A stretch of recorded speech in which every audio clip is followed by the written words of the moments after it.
मेरे मित्रों, सतगुरु भगवान स्वामी त्यागपुरी महाराज जी की कृपा से मैं आपका जीवन आनंदमयी बनाने का प्रयास कर रहा हूँ। इस आनंदमय जीवन को बनाने के लिए मन के खेल को समझना बहुत जरूरी है। अभी तो आपकी अध्यात्म महल की तैयारी करवा रहा हूँ, आपका देश बना रहा हूँ। फिर जो कुछ भी मैंने बोला उन सब पर डिटेल में एक एक सब्जेक्ट पर जो भी आपके मन में अशांति के कारण है या जिसके कारण आपका मन अशांत होता है, आपका वातावरण अशांत होता है, उन सब पर डिटेल से बात करेंगे।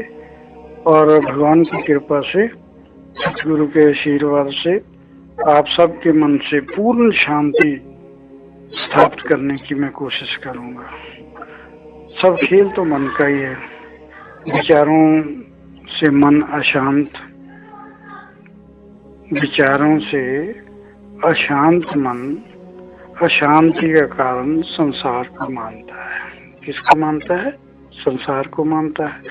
वह संसार में शांति पाने के लिए फिर वो संसार में रहकर संसार को छोड़कर संन्यास लेने की सोचता है। वो सोचता है कि मेरे दुखों का कारण ये संसार है, इस संसार को छोड़कर अगर सन्यासी बन जाऊं तो मैं सुखी हो जाऊंगा। सत्य व आनंद की खोज में कुछ छोड़ना मार्ग है ही नहीं। अगर तुम महसूस करते हो कि ये संसार छोड़कर, संसार के सुखों को छोड़कर मैं सुखी हो जाऊंगा, तो ये रास्ता सुख पाने का है ही नहीं। सुख पाने का रास्ता सिर्फ केवल है कि आपके मन में इतनी दृढ़ इच्छा हो कि आप संसार में रहते हुए भी संसार की किसी चीज को पकड़ो मत। सो छोड़ना रास्ता नहीं, रास्ता है पकड़ना ही नहीं कुछ भी। गृहस्थ में रहते हुए जब मन अपनी मर्जी से ना कुछ चाहता है, ना कुछ सोचता है, ना त्याग करता है, ना ग्रहण करता है, ना सुखी होता है, ना दुखी होता है, मन की ऐसी शांत व निर्विचार अवस्था ही संन्यास का लक्षण है। मन केवल साक्षी, प्रभु की लीला का दृष्टा, पूर्ण तथाता, यही सन्यासी की उच्चतम स्थिति है। क्या ये गृहस्थी में नहीं पाई जा सकती? सब कुछ, सब कर्म करते हुए, संसारिक कार्य करते हुए नहीं पाई जा सकती। कर्म आपके लिए कोई बंधन नहीं होना चाहिए, बल्कि आत्मा से भिन्न, प्रभु से भिन्न दिखाई देने वाले समस्त विषयों के प्रति सोच बंधन होनी चाहिए। जब आप ये सोचें कि परमात्मा के सिवाय कुछ है ही नहीं, तो फिर क्या बंधन है? जब तक आपको सब कृतियों में भगवान महसूस नहीं होगा, तब तक ये संसार आपके लिए स्वर्ग नहीं बन सकता, वैराग उत्पन्न नहीं हो सकता। वैराग से मेरा मतलब, मैंने पहले भी आपको बताया, वैराग से मतलब संसार छोड़ना नहीं, संसार की प्रति या संसार की जो भी हमारे पास चीजें हैं संसार में, उनके प्रति जो हमारा मोह है, हमारा लगाव है, वो बंधन है। और उससे विरक्त होना, उससे मोह तोड़ना ही वैराग है। यदि जबरदस्ती या देखा देखी इच्छा करके मन में वैराग पैदा करोगे, तो फिर जल्द ही विषयों की ओर मन फिर भाग सकता है। यदि मन स्वाभाविक रूप से अनासक्त हुआ हो, वह सही रास्ता दिखाने वाला गुरु आपको मिल गया हो, तब सहज स्वभाव व बिना प्रयास से प्रभु से एक हो जाओगे। जैसे मैंने कहा कि हाथ से कुछ नहीं बनने वाला है, जैसे भुने हुए चनों से अंकुर नहीं फूट सकता, ठीक इसी प्रकार गुरु द्वारा जलाई गई ज्ञान की ज्योत कभी बुझ नहीं सकती।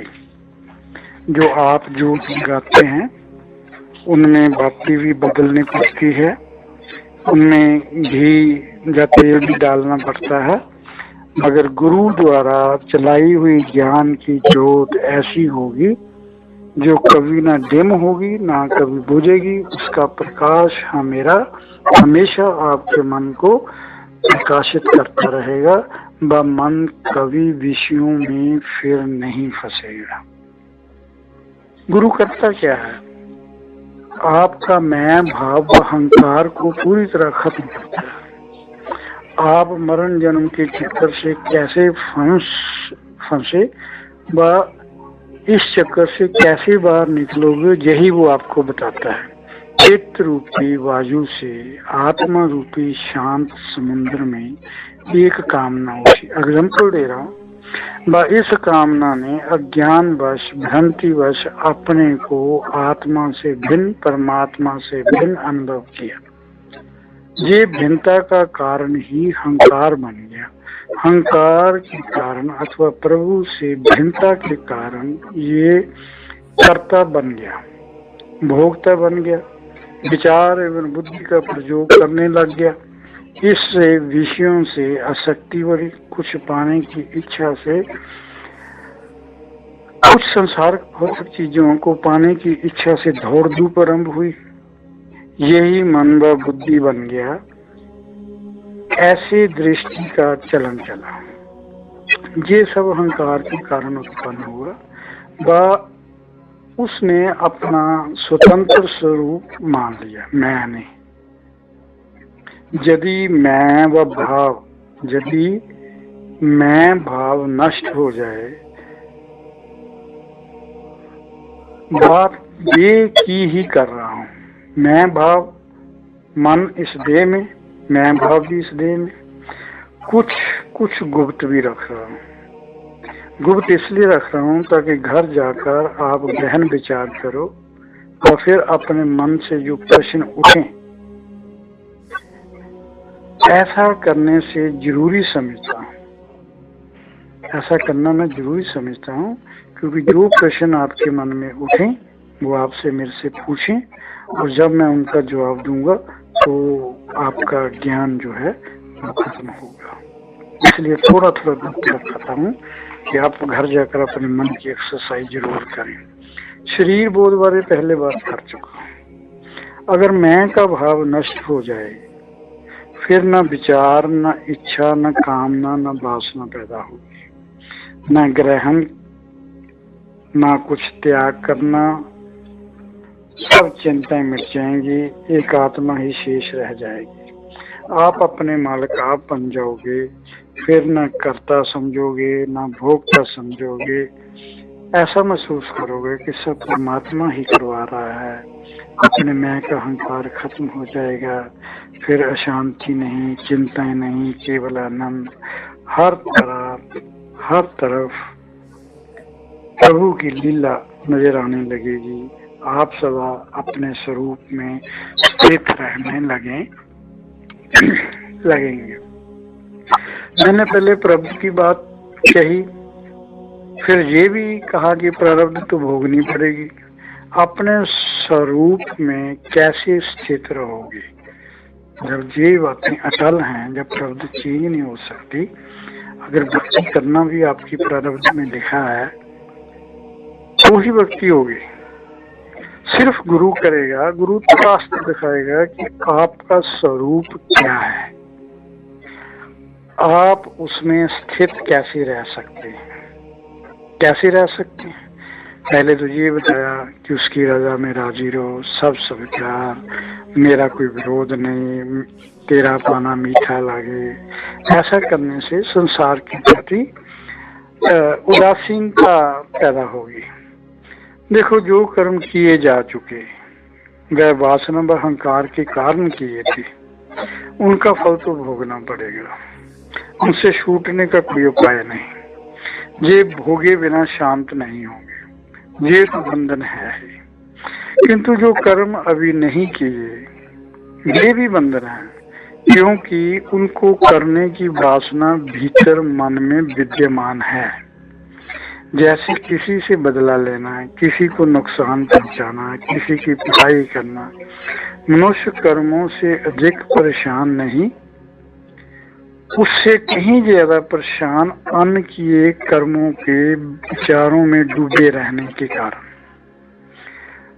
मन की बजाय मन मर्जी, मन की बजाय मन ही विचारों का अधिक महत्व देना दुख का कारण है। कर्म की बजाय मन में विचारों को अन्य किए कर्मों को करने का अधिक महत्व जब हमारे जीवन में होता है तो ये बहुत परेशानी का कारण बनते हैं। अपराध करना पाप नहीं, अपराध करने का विचार करना, अपराध करने की प्लानिंग करते रहना, ये सबसे बड़ा पाप है। तो पाप करने से भी बड़ा पाप है। अगर मन से ऐसी प्लानिंग ही खत्म हो जाए तो पाप तो फिर खुद खत्म हो जाएंगे। संसार में सब द्वंद्वों का कारण दुख सुख, लाभ हानि, प्रेम घृणा, अहिंसा, ग्रहण त्याग, राग विराग, जीवन मृत्यु के पीछे मन के विचार। मन के विचार ही सब कर्मों का कारण। अब तक जो सार रूप में मैंने बोला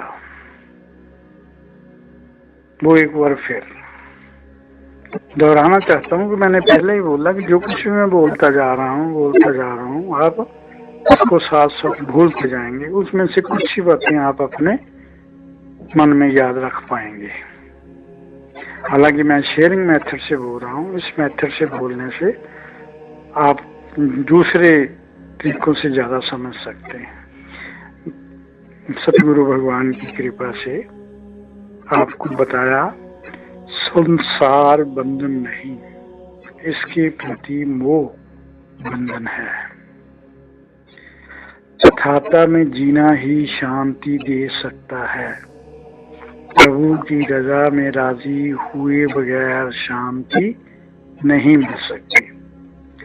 मन के मालिक बनकर अपने अनुसार मन को चलाना ही मोक्ष का आधार बन सकता है। शांति को पाने के लिए अशांति के कारणों को ही खत्म करना पड़ेगा। जैसे मैंने बताया था ना, वृक्ष को जड़ से ही खत्म करना पड़ेगा, जड़ से ही उसको उखाड़ना पड़ेगा। वृक्ष की शाखाएं काटने से काम नहीं बनेगा, शाखाएं तो फिर डेवलप हो जाएंगी। सब क्रियाओं के साक्षी बनो, इनसे परम आनंद पर आसीन हो जाओगे। कर्ता भाव गिर जाएगा, जो कुछ परमात्मा कर रहा है उसके साक्षी हो जाओ, केवल दृष्टा, पूरी होश के साथ, फुल अवेयरनेस। और अवेयरनेस भी ऐसी जिसमें कोई चॉइस न हो, चॉइसलेस अवेयरनेस। अहंकार मेन कारण, मन में जो अहंकार है, अहंकार का कारण मैं भाव, अपने कर्तापन के भाव को खत्म करो। वह ही सब करवा रहा है। ये देह प्रभु का मंदिर है, मेरे में करने की क्या समर्थ, उसी की ऊर्जा से, उसी की एनर्जी से, उसी के आशीर्वाद से कर रहा हूँ। भगवान आपके अंदर मौजूद, सभी संत कह रहे हैं, सतगुरु भगवान त्यागपुरी जी महाराज कह रहे हैं। आपके शरीर चलाने में ऊर्जा व ओज व कर्म करने की ताकत व बुद्धि, उसकी कृपा के बगैर कुछ नहीं हो सकता। हर क्रिया का वह साक्षी भी है। इसीलिए बोला, कर्म करने से पहले हमेशा याद रखो कि परमात्मा अंदर सब देख रहा है। आपने ये भी कहा, आपको साथ साथ ये भी कहा कि ये सब अंधविश्वासों के खत्म हुए बगैर संभव नहीं होगा। अंधविश्वासों से मुक्त करवाने के लिए गुरु द्वारा अखंड ज्योत को जगाना जरूरी है। गुरु ही भूले भटके लोगों को सत्य का मार्ग दिखला सकते हैं। उनमें से जिनके अंदर गुरु वचनों का उपदेश आचरण में उतर जाता है, जो सिर्फ सुनते नहीं, गुरु के उपदेश को अपने जीवन में उतार लेते हैं, मैं उनकी बात कर रहा हूँ। वे ब्रह्म ज्ञान के पात्र बन जाते हैं। देखो, मैंने तो कहा था ना पहले कि मैं समझता हूँ कि जिसको भी मानव देह मिल गई वो ब्रह्म ज्ञान का पात्र है। ये तो बिल्कुल सही बात है। तो जो गुरु उपदेश देते हैं, अगर वो एक काम से सुनकर दूसरी तरफ से निकाल देगा तो वो पात्रता उसकी कैसे बनी रहेगी? भगवान ने तो आपको पात्र बनाकर ही भेजा। आप उसके पात्र रहें या ना रहें, ये तो आपको ही करना पड़ेगा। आपको इस संसार में जब भगवान ने भेजा तो साथ संत भी भेजे। जब से सृष्टि बनी है, इतिहास बताता है ऋषि मुनि तब से ही है, और तब से ही परम अनंत तक पहुंचने के लिए ये संत आपको रास्ता दिखाते रहे। और रास्ता भी उन्होंने बहुत सिंपल तरीके से दिखाया। उन्होंने बोला कि अगर संसार में आपको परम आनंद की ओर जाना है तो संघर्ष का रास्ता नहीं अपनाना। अगर आपको परम आनंद की ओर जाना है तो आपको समर्पण का रास्ता अपनाना है। पहल संतों ने सिर्फ दो ही रास्ते बताए। परम आनंद तक पहुंचने के लिए केवल दो ही रास्ते बताए। पहला रास्ता संघर्ष का त्याग, दूसरा रास्ता संघर्ष का रास्ता। अगर संघर्ष का रास्ता आप चुनोगे, संघर्ष के रास्ते पर ही जीवन में प्रयत्न करते रहोगे, तो सुख सुविधाएं तो बहुत मिल सकती हैं, इसमें कोई शक नहीं, पर परमानंद की स्थिति में कभी पहुंच नहीं सकते। परमानंद की स्थिति में पहुंचने के लिए भगवान के आगे समर्पण का रास्ता ही उत्तम है। और उसके बाद और संत आए, उन्होंने जब देखा कि पूर्ण संघर्ष से मानव बहुत दुखी है, पूर्ण समर्पण की भावना को भी कुछ लोगों ने अपनाकर आलसी बन गए, कर्म करना छोड़ दिया, अपनी ड्यूटी से भागना शुरू कर दिया। उन्होंने फिर संघर्ष व समर्पण के रास्ते का बीच का रास्ता कि कैसे जिंदगी में संघर्ष करना है और संघर्ष करते हुए कैसे इस संसार को स्वर्ग के रूप में महसूस करके अपने मन को शांत बेचैनी रहित रखना है। और इन्हीं रास्तों पर चलकर परम मोक्ष तक पहुंच सकते हैं। आप संसार में हैं और शांत व आनंद में रहना चाहते हैं। संसार अनेक प्रकार के ज्ञान से भरा पड़ा है, अनेक धर्मों, संप्रदायों, जातियों, भाषाओं से भरा पड़ा है, अनेक धर्म ग्रंथों के ज्ञान से भरा पड़ा है। सब प्रकार के शास्त्र व धर्म ग्रंथ आपको क्षणिक शांति जरूर दे सकते हैं। देखो ना, आप किसी भी धार्मिक स्थान पर जाते हैं तो कितना मन शांत होता है, और जब वहां से आते हैं, घर के माहौल में आते हैं, तो उतनी शांति कभी बरकरार रहती नहीं। इसलिए बोला कि ये धार्मिक ग्रंथ आपको क्षण शांति जरूर दे सकते हैं। शांति व आनंद प्राप्ति के लिए मार्गदर्शन भी कर सकते हैं। आपको जी ग्रंथों से ही मार्गदर्शन लेना है कि कैसे परम आनंद को हम पा सकते हैं। वह आनंद के लक्ष्य तक पहुंचाने की योजना में सहायक भी हो सकते हैं। एकदम तो परम आनंद मिल नहीं सकता। परम आनंद तक पहुंचने की योजना आप बना सकते हैं इन ग्रंथों की सहायता से, और योजना बनाकर उस पर अमल करके आप स्वयं के भीतर जो ज्ञान है, जो प्रभु की दिव्य अनुभूतियां हैं, उसे जानकर परम आनंद को जान सकते हो। परम आनंद मतलब अखंड ज्ञान, ऐसा आनंद जिसमें कभी कमी आएगी नहीं। सारे धर्म ग्रंथ व शास्त्र आपके विचारों को, आपके विचारों में से जो विकार होते हैं, आपके मन में जो विचार उठते हैं, विचारों के साथ साथ विकार उठते हैं, उनको दूर करने व चित्त की चंचलता को दूर करने में आपकी सहायता कर सकते हैं।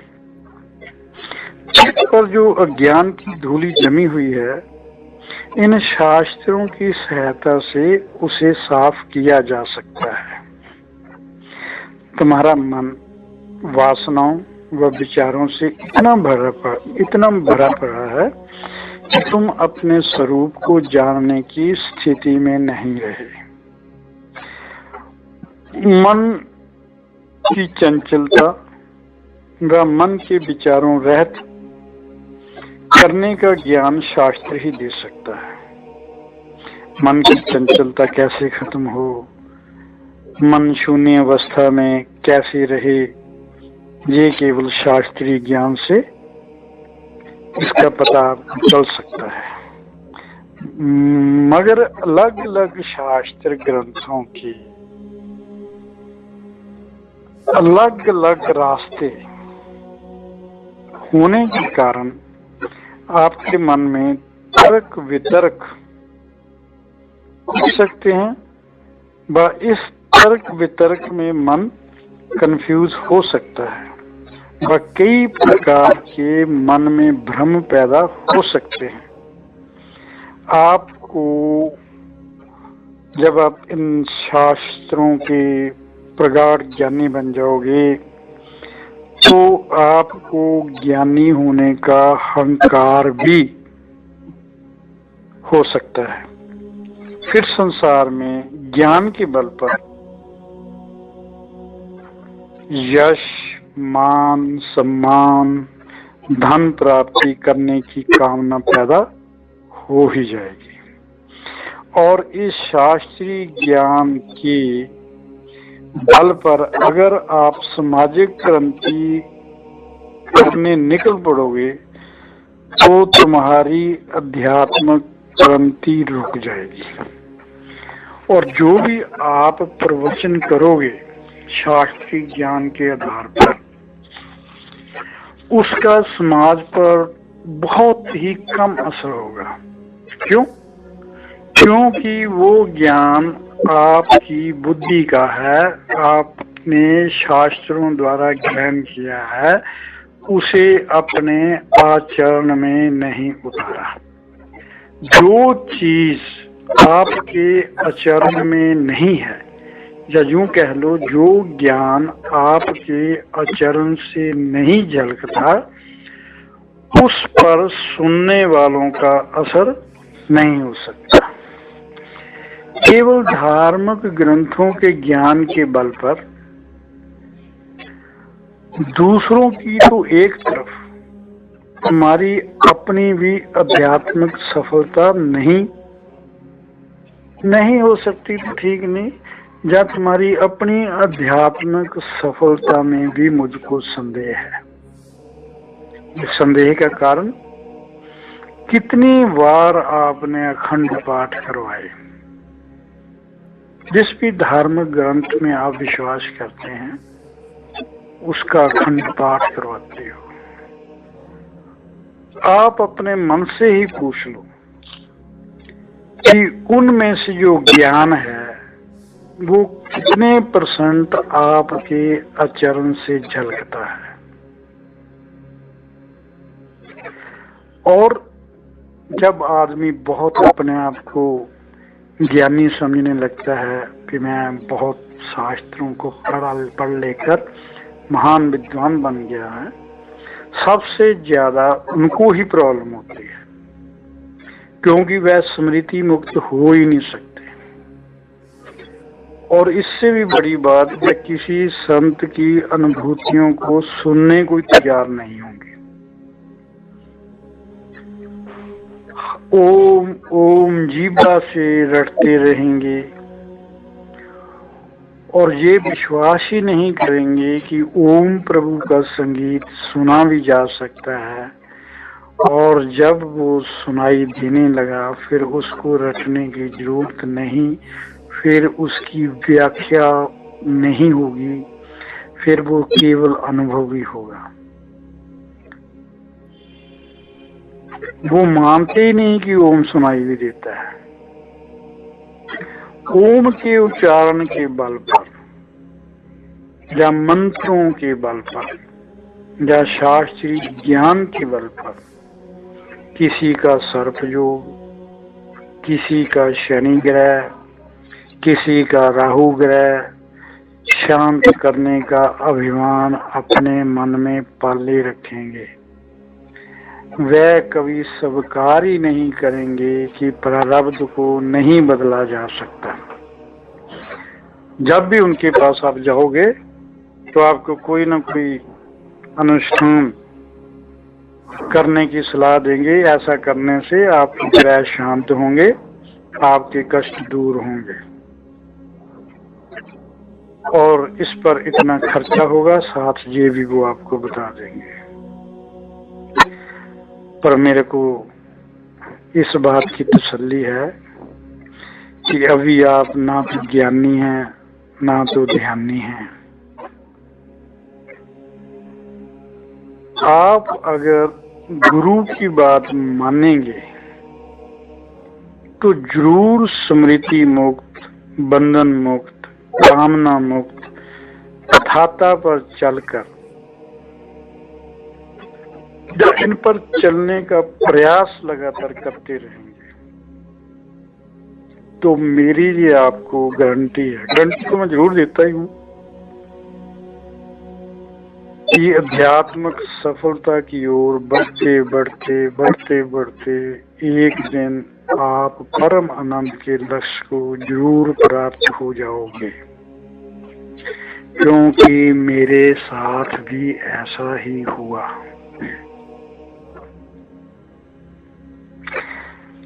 ज्यों-ज्यों मन की चंचलता, मन की बेचैनी, मन की अशांति खत्म होगी, क्योंकि इन सब को खत्म करने के लिए अब तक तो कोई यूनिवर्सिटी है नहीं, या कोई ऐसी डिग्री नहीं बनी जो वो डिग्री करने से मन जो है वो परम शांत हो जाएगा। ये काम तो केवल संत करते आ रहे हैं और अभी कर रहे हैं, और जब तक ये संसार रहेगा संतों को ही ये काम करना पड़ेगा। मन का स्वभाव ही चंचल। मेरे हर शब्द को अपने जीवन से जोड़कर जरूर देखें। जहां आप महसूस करें कि मैंने गलत बोला, मुझे मेरी गलत बयानबाजी वाले जरूर बताएं। मन के स्वभाव की बात कर रहा हूँ, ये चंचल है, हमेशा इंद्रियों द्वारा व इंद्रियों के बिना विषयों की ओर भागता रहता है। भोगों की इंद्रियों द्वारा या विचारों द्वारा भोगता रहता है। जो भी भोग करने की कामना होती है, अपने साथ या तुम्हारे साथ ये मन क्या करता है, मैं जो बोल रहा हूँ इसको जरूर कंपेयर करके देखें। भोगों को इंद्रियों द्वारा, जो 5 कर्म इंद्रियां, ज्ञान इंद्रियां हैं, जब विचारों द्वारा मन भोगता रहता है, अनेक बार भोगने के बाद भी शांत नहीं होता और अधिक से अधिक भोगों की सामग्री प्राप्त करने की इच्छा शांत करता रहता है और पूरा जीवन ये इच्छा शांत नहीं होती। भोगों को करते करते कभी मन शांत नहीं हुआ। एक ही भोग हजारों बार भोग ले, मन नहीं भरेगा और नए नए भोगों को भोगने के लिए, उसकी सामग्री तैयार करने के लिए, सामग्री को उपलब्ध करने के लिए हमेशा संघर्ष करता रहेगा। समाधि में भी इसकी चंचलता बनी रहती है। मैं तो जहां तक भी कहने को तैयार हूं कि योगियों की भी समाधि अवस्था में बीज रूप में थोड़ी बहुत चंचलता जरूर बनी रहती है। सतगुरु भगवान त्याग गुरु जी महाराज कहते हैं, सच्चिदानंद तू नित्य निर्द्वंद तू जीव माना, बन गया देह का तू दीवाना। बात देह की होती है, देह की भी चलेगी। देह के भीतर भगवान भी है, मन भी है। ठीक इस भगवान की स्मृति की ओर मन जा सकता है, संसार की भोगों की ओर भी मन जा सकता है, मगर रास्ते अलग अलग हैं। प्रॉब्लम क्या है, भगवान की ओर अगर जाना है तो समर्पण बहुत जरूरी है और कम से कम संघर्ष करना है। अगर संसार की ओर जाना है तो केवल संघर्ष ही संघर्ष है। मन को प्रभु के चरणों की ओर लाना बहुत मुश्किल है। मन ये भी जानता है कि भगवान ने उसे धरती पर जन्म देने से पहले उसके लिए सब प्रकार की सुविधाएं व भौतिक सुखों का प्रबंध कर रखा है। मन को पूरी तरह स्वतंत्रता है, वह कर्म संसार के सुखों को पाने का करे या भगवान को जानने का करे, इसमें तो कोई रुकावट है नहीं। पूरी तरह स्वतंत्र है मन, और मन आपका है। मन आपका है। अगर मन आपसे बागी है तो ये आपकी अपनी नालायकी तो नहीं कहूंगा, पर और शब्द अब है नहीं मेरे पास, क्या बोलूं। प्रयास या कर्म तो केवल करना पड़ेगा। इस देह में प्रयास भी करना पड़ेगा, कर्म भी करना पड़ेगा, प्रारब्ध भुगतनी भी पड़ेगी, नई प्रारब्ध बनानी भी पड़ेगी। ये मैं संतों के लिए नहीं बोल रहा, आपके लिए बोल रहा हूँ। आपको नई प्रारब्ध भी बनानी पड़ेगी। संत नई प्रारब्ध नहीं बनाते, केवल प्रारब्ध को भूगते हैं और पुराने संचित कर्मों को वो अपनी दृढ़ इच्छा से, अपने तप और जप से उसको भी खत्म कर देते हैं। तो ही मोक्ष मिलेगा ना। अगर संचित कर्म भी बचे रहे तो मोक्ष की संभावना कहाँ है। इस अनमोल मानव देह को पाकर मन ने संसार को ही ज्यादा महत्ता दी। मन क्या सोचता, क्या विचारता है, वो सब संसारिक चीजों के बारे में ही सोचता है। सांसारिक धन, यश, पद, प्रतिष्ठा, ज्ञान, ऐश्वर्य, समृद्धि को पाने का प्रयत्न हमेशा करता रहता है। इसी की बदौलत इससे फायदा भी बहुत होगा। देखो ना, एक साइड ने सभी साइड पर विश्वास करेंगे और विश्वास करके कंक्लूजन पर पहुंचेंगे कि क्या इन सब से परम आनंद मिल सका, परम शांति मिल सकी, संसार से बेचैनी दूर हो सकी, संसार से लड़ाई झगड़े दूर हो सके। मैं इस बात से पूरी तरह सहमत हूँ। ये संघर्ष की बदौलत, कर्म की बदौलत ही कृषि में, यातायात में, व्यापार में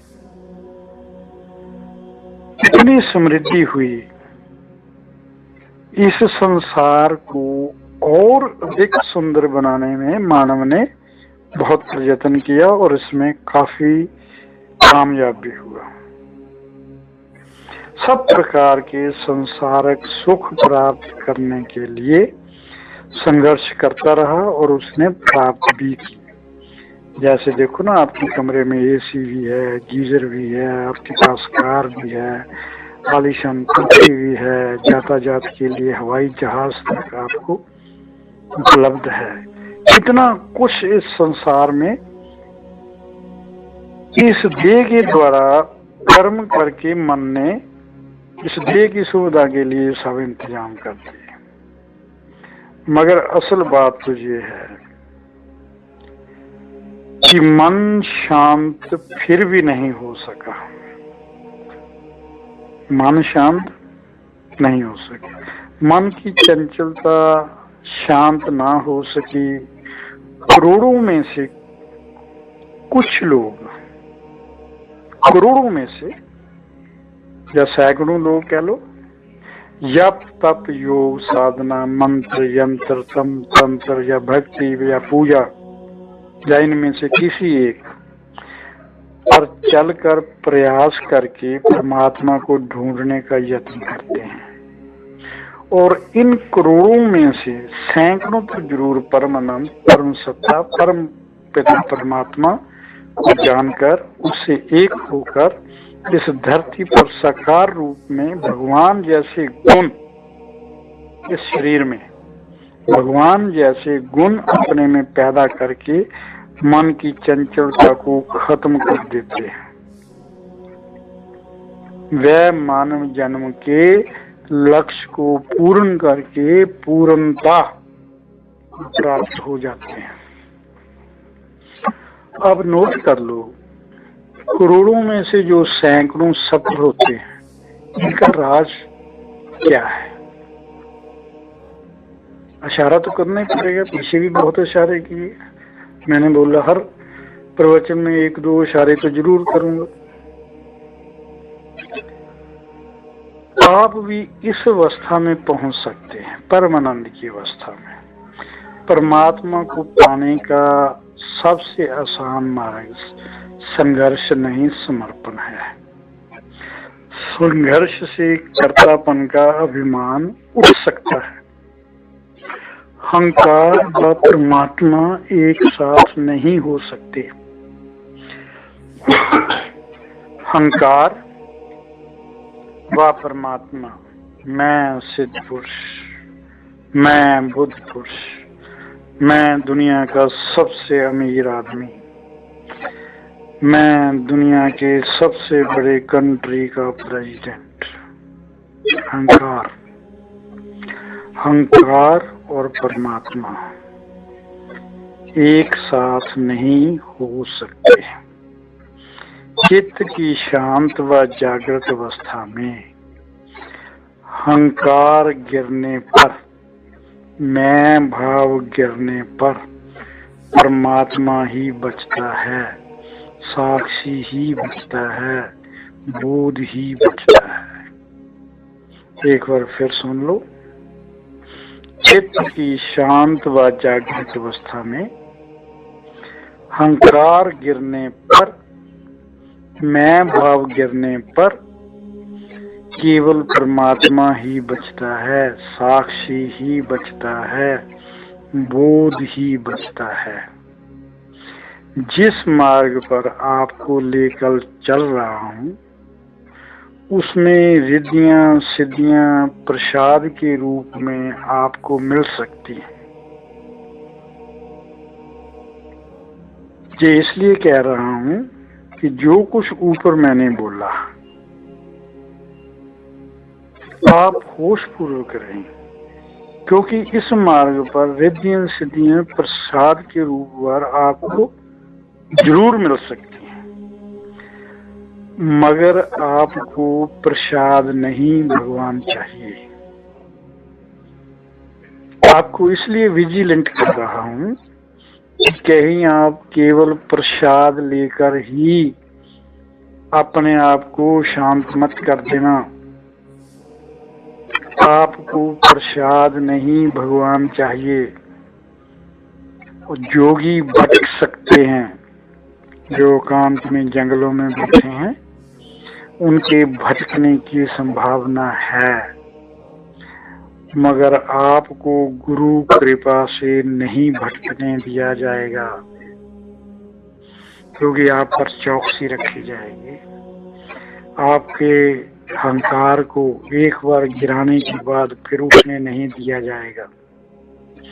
सतगुरु की कृपा से आपको योगी नहीं, गृहस्थ में भक्त बनाकर मन के सभी प्रकार के संकल्पों, विकल्पों, विचारों, मान्यताओं, सिद्धांतों, संप्रदायों व सब प्रकार के अज्ञान व अंधविश्वासों से मुक्त करने का पूरा प्रयत्न करूंगा।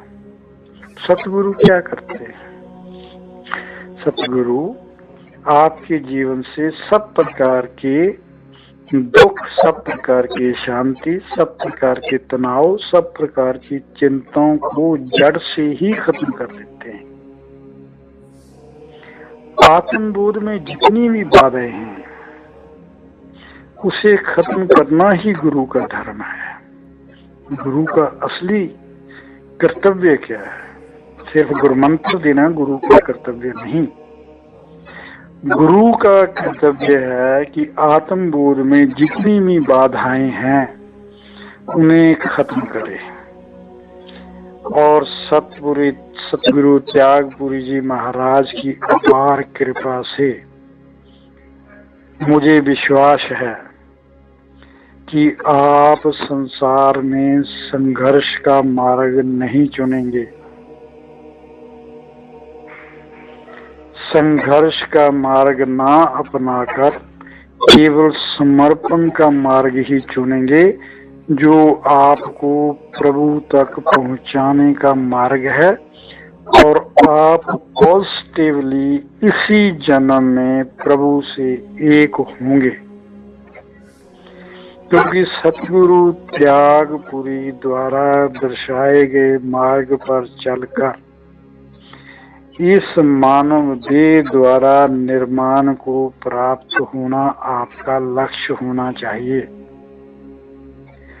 आपकी तैयारी ही इस तरीके से करवाई जाएगी कि आपके मन में कभी फलाकांक्षा, कर्म करने के बाद उसकी फल मिलने की आकांक्षा होती है, या उपेक्षाएं, जो समाज से, संसार से आपको उपेक्षाएं हैं, आपके मन से पूरी तरह फलाकांक्षा, अपेक्षाओं की छुट्टी करा देंगे। इस धरती पर एक ऐसे मानव की तरह आप कर्म करोगे जो सही मानव में भगवान कृष्ण ने बताया था, योग ही कर्म कुशलता है। योग ही कर्म कुशलता है। आप फल की इच्छा किए बगैर कर्म को स्वाभाविक रूप से करेंगे, कर्म को ईश्वर की आज्ञा समझकर करेंगे। कर्तापन का भाव ही खत्म हो जाएगा। स्वाभाविक का मतलब बिना संघर्ष के, प्रभु की कृपा से, प्रभु की ऊर्जा से आप महसूस करने लगेंगे वही करवा रहा है, मैं करने वाला कौन। जैसे सांस लेना, रक्त संचार, आंखें खोलना बंद करना, क्या प्रयास करते हो? इसी तरह ये कर्म बंधन नहीं होते। इस तरह किए हुए कर्म जो स्वाभाविक रूप से कर्म करते, दिल के कर्म करने के बाद फल की आशा नहीं करते, जो परमात्मा की मर्जी हो वो फल दे या ना दे, जो परमात्मा की मर्जी पर छोड़ देते हो, मैं उन कर्मों की बात करता हूँ। वैसे कर्म कभी बंधन का कारण नहीं बनते। और आप परमात्मा में आस्था रखते हुए, परमात्मा को मानते हुए, उसी का हुक्म समझते हुए, उसी का नौकर बनकर कर्म करते रहोगे। ऐसा होना चाहिए, ऐसी मेरी उम्मीद है आपसे। प्रभु मेरे में है, मैं उसका धन्यवादी हूँ। जब है तो आप में, आपको उसने जीवित रखा तो आपको उसका धन्यवादी होना ही चाहिए। जो मानव देह दी और इस देह में जो बुद्धि दी, उसको सत्य कर्म करने के लिए जो प्रेरणा देता है, मैं उसका धन्यवादी हूँ। मानव देव कर्म, पिछले कर्मों के कारण ही मानव देह मिली। ये जो देह की बात हम कर रहे हैं, जिसको भगवान बोलते हैं सच्चिदानंद तू नित्य निर्द्वंद तू जीव माना, बन गया देह का तू दीवाना। पिछले कर्मों के कारण ही मानव देह मिली। इस देह के खत्म होने के बाद आगे कौन सी देह मिलेगी, इसका फैसला भगवान इस जन्म में इस देह के द्वारा किए कर्मों के आधार पर ही करेंगे। इसमें कोई शक तो आपको अब होना नहीं चाहिए। इससे कौन से कर्म करवाने हैं, इसका फैसला मन ही बुद्धि के रूप में करता है। जैसे पिछले अंतःकरण की बात की, तब थोड़ी थोड़ी इसके बात की।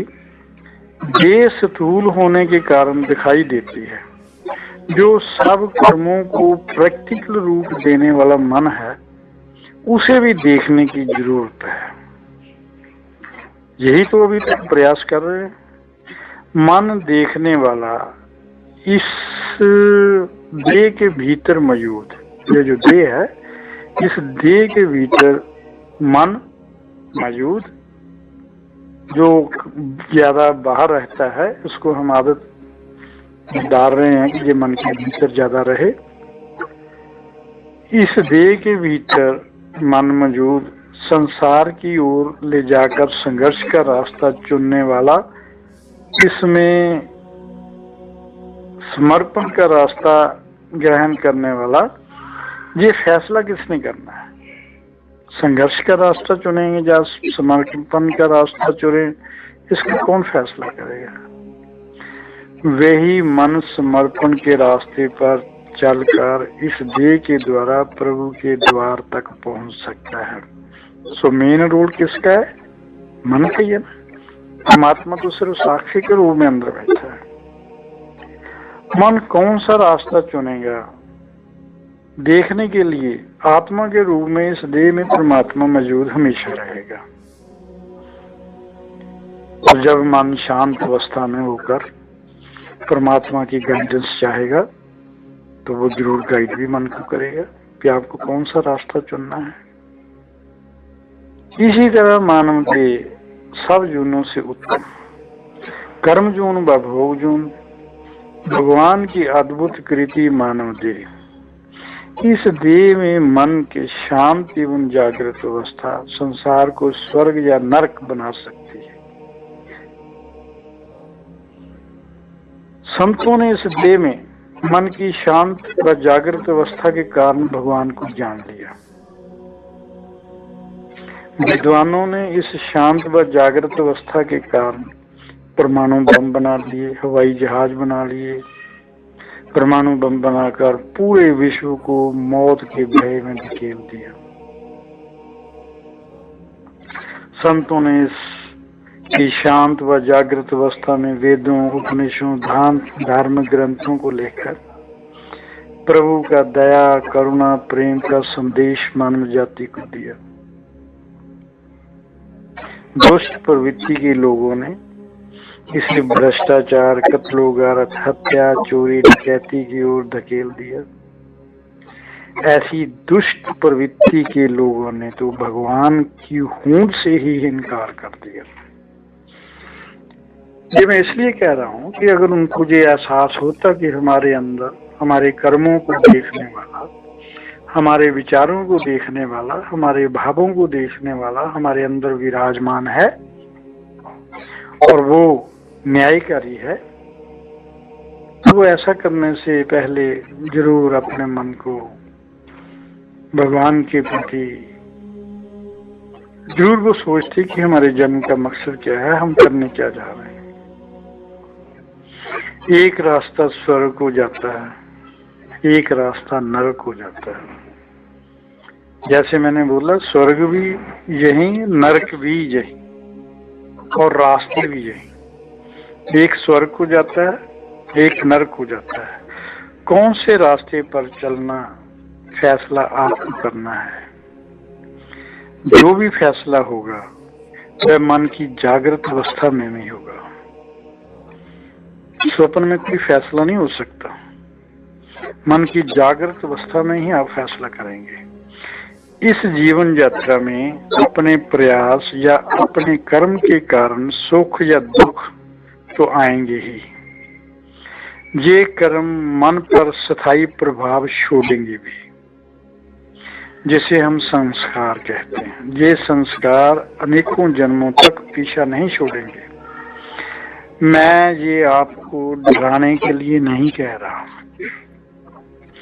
आपको सच्चाई बता रहा हूं। किए हुए कर्मों का फल भोगना पड़ेगा, किए हुए गुनाहों की सजा जरूर मिलेगी। प्रभु न्यायकारी है, न्यायकारी होने के कारण आपकी सजा माफ नहीं की जा सकती। आप द्वारा किए गुनाहों को साबित करने के लिए प्रभु को किसी गवाह की जरूरत नहीं। सब देखने के लिए चश्मदीद गवाह के रूप में आपके शरीर के भीतर वह हमेशा विराजमान है। वहां ना सिफारिश ना रिश्वत चलेगी, वहां सिर्फ न्याय होगा, अन्याय किसी से नहीं होगा। संतों ने धर्म, अर्थ, काम, मोक्ष पर मानव को बहुत ज्ञान दिया। दो चीजें आपके हाथ में भगवान ने दी, वह है कर्म, धर्म, मोक्ष। दो चीजें भगवान ने आपके हाथ में दी, वह है धर्म और मोक्ष। आप किसी भी धर्म का रास्ता अपनाकर मोक्ष प्राप्त कर सकते हैं। आप पर कोई भगवान ने बैन नहीं लगाया कि आप ये रास्ता ना अपनाएं, ये रास्ता ना अपनाएं। आप चाहें जिस रास्ते को, किसी भी धार्मिक रास्ते को अपनाकर उस पर चलकर, उस पर अमल करके मोक्ष तक पहुंच सकते हैं। दूसरा, काम व अर्थ आपके हाथ में नहीं। इसका फैसला आप प्रारब्ध निर्धारित करके प्रभु फैसला करते हैं। जो काम मतलब कामना, अर्थ मतलब धन दौलत, संसार के भौतिक सुख, इसका फैसला आपकी प्रारब्ध को आगे रखकर परमात्मा फैसला करके आपको इस धरती पर भेजता है। आप जितनी मर्जी प्रार्थना कर लो, धार्मिक स्थानों, तीर्थ स्थानों की यात्रा कर लो, धार्मिक अनुष्ठान कर लो, आपकी सभी कामनाएं पूरी नहीं हो सकती। पहले भी मैं जो बात कर चुका हूं। और जो पूरी होनी है, अगर आप कुछ भी ना करें तो भी पूरी हो जाएंगी। ये रही बात कामना पूर्ति की। दूसरी, धन दौलत संसारिक सुखों की, वह भी प्रारब्ध के अनुसार होगी। सभी अपने अपने काम शुभ मुहूर्त निकाल कर ही करते हैं। कोई भी काम शुरू करना हो, व्यापार शुरू करना हो, जैसे शादी वगैरह शादी वगैरह बच्चे की करनी हो, तो आप सब शुभ मुहूर्त निकाल कर करते हो। तो क्या शुभ मुहूर्त निकाल कर की गई शादियां सभी सफल रहती हैं? उनमें कभी झगड़ा, तलाक की नौबत नहीं आती। जो व्यापार आप शुभ मुहूर्त या हवन वगैरह कराकर या कोई अनुष्ठान करवाकर करवाते हैं, क्या सभी व्यापार चल निकलते हैं? उनमें नुकसान की संभावना नहीं होती, या कभी नुकसान नहीं होता। इसलिए तो कह रहा हूं, इन वहमों से ऊपर निकलो। प्रारब्ध को स्वीकार करो। ये मैं बार बार कह रहा हूं। असली न्यायाधीश प्रभु से गुनाह माफ नहीं होंगे, इसलिए झूठ, फरेब, ठगी करने से डरो। दूसरे के हितों को छीन कर स्वयं सुखी होने की बात मन में मत आने दो। चोरी व ठगी से कमाए धन से आप रिश्वत देकर समाज को दूषित मत करो। सभी की बात नहीं मैं कर रहा हूँ, तो ऐसा कर रहे हैं उनके लिए कर रहा हूँ। चोरी, ठगी या किसी भी गलत तरीके से कमाए गए धन से आप रिश्वत देकर समाज को दूषित मत करें, क्योंकि जरा अंदर महसूस करो, जो ईमानदारी की कमाई करते हैं वे कहां से रिश्वत देंगे। रिश्वत देना ही न्याय पर कुठाराघात है। रिश्वत देकर और उसके बाद या रिश्वत लेकर माथे पर टीका लगाने से, गले में माला पहनकर घूमने से संसार को धोखा दे सकते हो। प्रभु से कैसे छिपाओगे? ये सब आपको होश में लाने के लिए बोला। अध्यात्म से इसका कोई संबंध नहीं, दूसरों की शांति से इसका जरूर संबंध है। जब आप धन बल से रिश्वत देकर कानून के खिलाफ काम करवा लेते हैं तो दूसरों से तो न्याय होता ही है। जैसा करोगे वैसा भरोगे, इसको कभी भूलना नहीं चाहिए। प्रभु के दरबार में माफी नहीं मिलेगी। आज के बाद इसको भी मत भूलना कि मैं जब तब करके अपने गुनाह माफ करवा सकूंगा। नहीं हो सकता ऐसा। मैं तो कहता हूं आज की बात बंद करो। ना रिश्वत लेंगे ना देंगे। अपनी जिंदगी में ना राग ना विराग, ना ग्रहण ना त्याग, ना शक्ति ना विरक्ति, ना संसार। ना संसार का मतलब संसार के प्रति मोह, ना संसार ना संन्यास। अगर संसार के प्रति मोह ही नहीं तो फिर संन्यास कैसा? संन्यास की ऊपर भाषा तो बता दी। इन सब से मुक्त होकर प्रभु का सेवक हूं, इन सब से मुक्त होकर हमेशा ऐसा महसूस करो, प्रभु मैं तो तुम्हारा सेवक हूं, मेरी डोरी तुम्हारे हाथ में है। अब मेरा अच्छा या बुरा, शुभ या अशुभ तुम्हारे हवाले, तुम्हारे हवाले। मेरा कोई विरोध नहीं। मैं पूरी तरह शांत और पूरी तरह आपकी समर्पण में हूं।